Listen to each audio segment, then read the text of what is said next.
Hello everyone and welcome back to another Monster Hunter Wilds build video. Now, damn, I'm doing a lot of builds recently, but I just feel like I've been pumping them out and I've been having a whole lot of fun with them. So here is another longsword build. Our last one was a paralysis build. If you want to check that out, I will leave a link to that one in the description. But this one is basically just a pure damage build. Now, we're using Dragon Element on this build because Dragon Element is kind of... There's no reason in this game currently to go for a pure raw build. There's just no reason. So the best possible thing we can go for here is that extra bit of dragon element. Since most things aren't resistant, there's only 2 in the game that are resistant to dragon. Everything else dragon works on fine. So let's take a look. So starting off with the weapon, as I mentioned, we are running a Artian dragon weapon with affinity bonus on it. Now if you check here on the production, we did 3 affinity parts for all dragon element. In the bonuses, we got 2 element boost, 2 sharpness, and 1 attack. Now, ideally, you don't really need the element boost. I would have preferred to get 2 attack and an affinity, or 2 affinity and attack, because we're going for that extra raw damage. But the element is nice if we're going to be farming Arcveld. That is kind of the end game, is Arcveld and Gore. So it is going to be very good for farming Arcveld in that case. Now, taking a look at the armor, we are running the Gore Helm and Greaves beta. That is to proc our Black Eclipse 1 to make sure we're constantly getting frenzied and unfrenzied. That gives us a nice attack boost, as well as synergizes with our antivirus, which we'll go over in a second. Now we're in the Arc Vulcan mail on our chest, as well as the Arc Vulcan coil on our waist.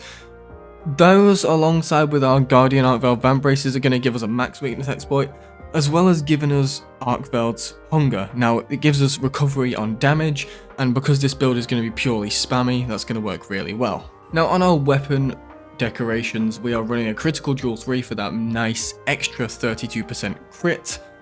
Then we are running expert for that bit of extra affinity to make sure we are critting, and enhancer to keep our beautiful red gauge up, because that is going to be our playstyle. Now if you're not going for this playstyle and you want to be running Helmbreaker encounters, you could swap the enhancer for a critical draw duel. That might help you out a little bit, but personally I prefer it this way. Then we've got 3 Sheath Jewels, obviously just for quick sheath. We got 2 Sane Jewels to max out Antivirus. Antivirus is an amazing skill, which means after we cure the frenzy, there's an extra 15% affinity on there. Now that extra 15% affinity puts our affinity right up to... Wow, what is that? That would be a 47% affinity, which is not bad. About half the time we're going to be critting, especially on those weak points, it's going to be really nice. Then we have 2 Chain Jewels. They're just nice extra pieces of burst to max out our burst alongside with our chain charm. Burst is the best in slot damage decoration or skill, in the entire game, so I highly recommend using that. And our last jewel there is maximum might. That is to give us 10% extra affinity if stamina is kept full. Obviously on longsword your stamina is usually full. That extra 10% affinity puts us up to a 57% crit rate, which isn't amazing, but it's pretty damn good given the rest of the build. As well as that, because of weakness exploit, on top of everything else, we're going to be able to completely almost always crit if we're hitting weak points. With an extra 30% increased affinity on that, that puts us up to 87%, and if we're hitting wounds, it's guaranteed at crit. So you're hitting 87% chance on crit as long as you're hitting where you should be, which is the head, tail, etc. You're going to be doing pretty damn well.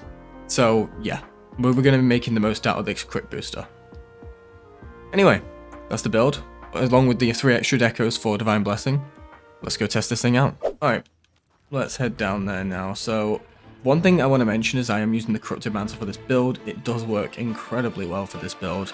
And while we're heading over to the monkey, I want to ask you guys, what weapon are you using in Wilds? And if you're using Longsword, what build are you using? Are you using a build similar to this, or have you gone completely out of the box with it? I'm always interested to hear your stuff, so let me know. Alright. Let's throw our mantle on and get slicing. Now, we're just going to go ahead and cut this thing up.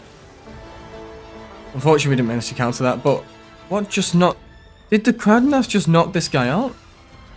Oh my god, okay. Alright.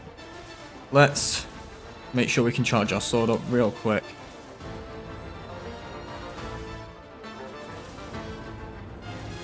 There's the nice counter. We're going to get ourselves to reg gauge as quickly as possible. That... I should have known I wasn't going to be able to counter that. I don't know why I tried.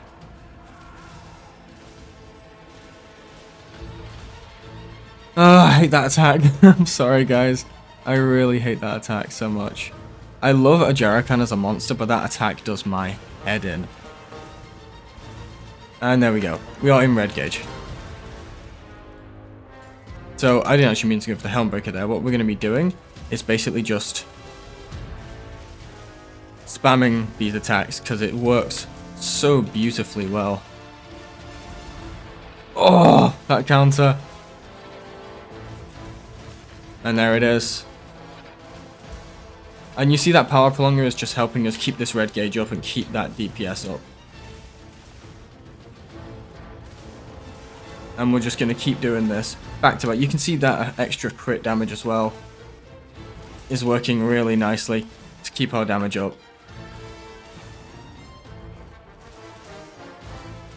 See if we can open another wound here. Unfortunately, we didn't get that extra wound, but we are absolutely demolishing this thing.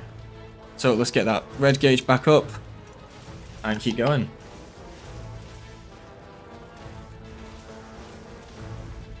There we go, down he goes.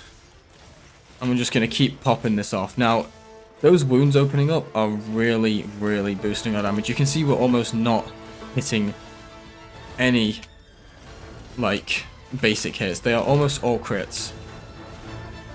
Now, you might find that you're not a huge fan of this playstyle. I did actually kind of think that at first. But it is one of those ones you do get used to. Is that a wound? Oh, it's not a wound we can break though. Oh, it was too late. Or too early, I don't know. One or the other. So we'll just go for that. I landed it. I don't care. I landed it. And you'll notice we are actually gaining our health back. So I'm able to just not even worry about healing. It's not insane healing because we only have 2-piece, but it's pretty good. And this monster is just dying so fast. Now I'm actually going to go for the Helmbreaker here. See if we can finish the monster off. Unfortunately, we didn't manage to. So I'm going to chase him down and finish him off. But yeah, this longsword is quite the beast, if I'm being honest. And I'm going to say it now. This is likely not the best build. Sorry. It's a very good build. It's likely not a perfect build. I mean, I could have an Enhancer Dragon on here.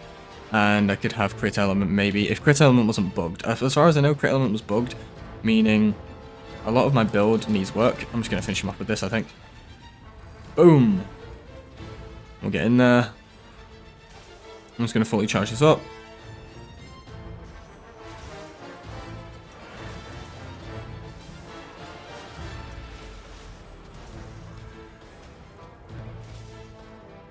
Alright. Let's get ready to do some damage. Oh, come on. That hitbox was wild. Yeah, you ain't hitting that, Chief. There we go, back into full red gauge. Can we finish him off with a Helmbreaker, please? I would love to finish him off with a Helmbreaker. And it's done. And that is the longsword build. So, if you like the build and you want to give it a try, let me know down in the comments if you give it a go. If you do, don't forget to leave a like, comment, subscribe, ring that bell, all that good stuff, and I will see you guys in the next build video in a bit.